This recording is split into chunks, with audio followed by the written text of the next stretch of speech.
եկեղեցում կա այդ ուժն էլ, կամքն էլ, ընկալումն էլ, որ եկեղեցուն վերաբերվող փոփոխությունները, բարեփոխումները,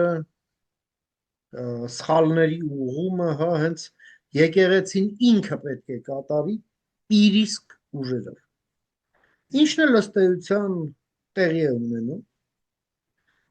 Եվ սա շատ կարևոր մի այսպես շրջափուլ թևակողեց այս process-ը։ Իսկ ինչ վերաբերվում է պետությանը, ինչ վերաբերվում է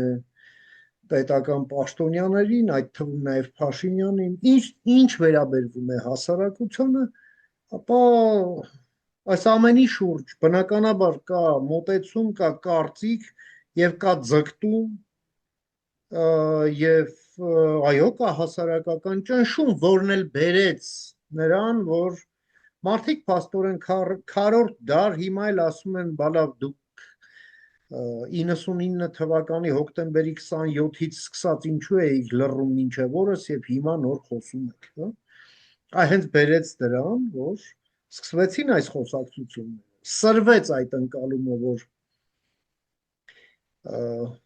այս գործունեությունը այս ուղղությամբ ուղղակի դարձել է օրվա հրամայական եւ սրբազան հայրերը յուրաքանչյուրն անհատապես եւ նաեւ այդ համախոհներով արդեն իրար հետ եկան այն որոշման, ինչի մասին արդեն հայտնի է։ Եվ դա էլ նաև նշանավորվեց Փաշինյանի հետ հանդիպումով, հա, ինչը ուղղակի այդ ամենի ոնց որ հետևանքն էր եւ արտացոլումը, հա։